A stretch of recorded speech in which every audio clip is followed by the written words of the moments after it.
graduates, families, alumni, and honored guests.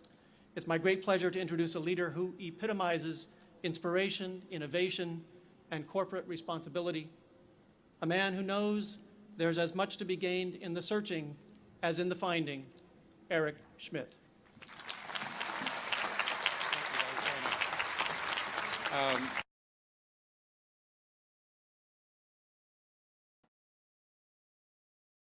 Ladies and gentlemen, Dr. Eric Schmidt. Well,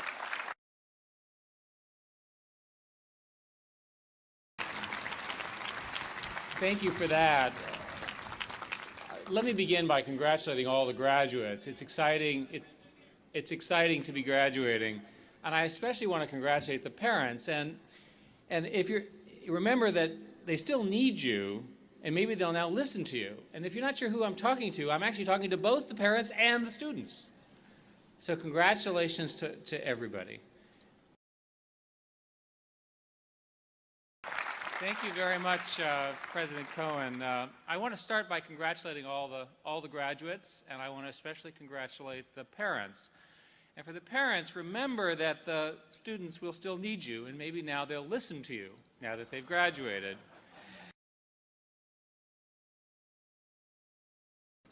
We owe a debt in my industry to Penn that is profound. It was in 1946 that the ENIAC was invented right here in a basement down the street.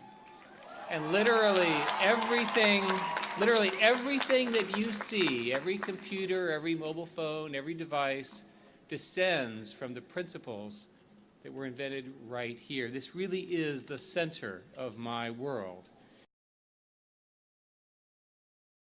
And when I see computers and mobile phones, and I want you to look and think about, everybody here has a mobile phone with you and a camera, I want you to remember that everything you touch was probably invented by computer scientists that came from Carnegie Mellon, right?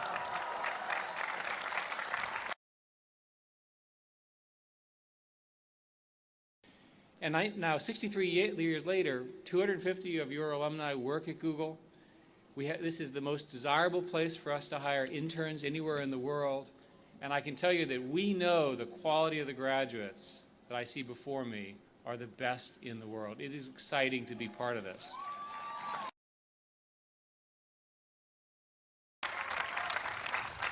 And this startling and surprising statistic is actually true.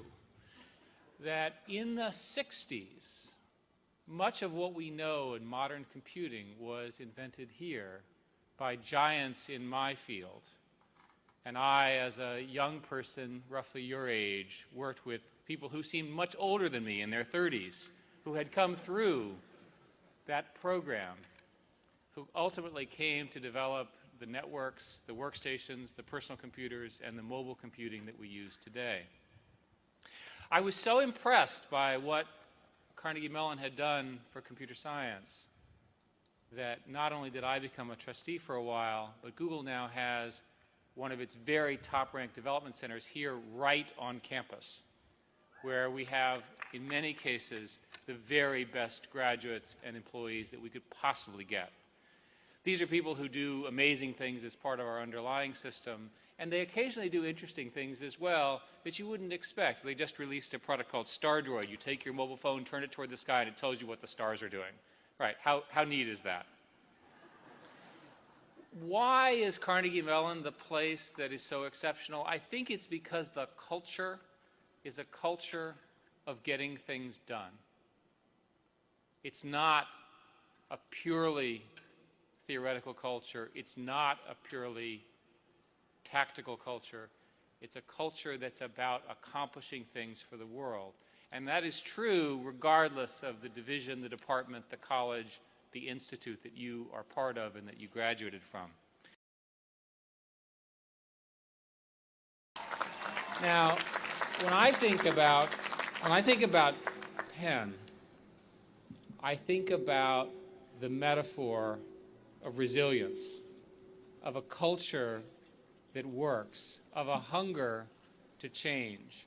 If you think about 20 years ago when Penn was struggling and the changes that the people around me made to turn it into the most desirable undergraduate major from a standpoint of high school applications in the country, from the kind of culture that has been built here, you see that the culture works, and that the combination that you see represented on the stage, that the parents are so proud to have sent their students to, really has delivered the very best that we can do here in America. And of course, we also have the best cheesesteaks in the world, which is not so bad.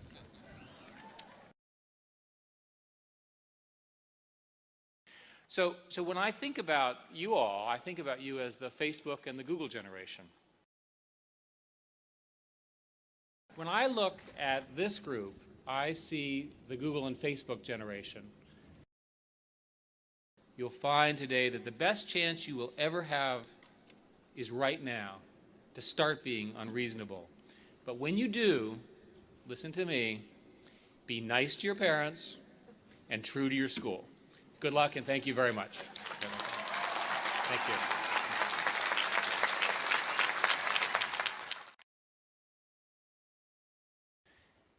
You'll find today is the best chance you have to start being unreasonable, to demand excellence, to drive change, to make everything happen. But when you do, speaking to the graduates, always remember to be nice to your parents and true to your school. Thank you very much, and congratulations.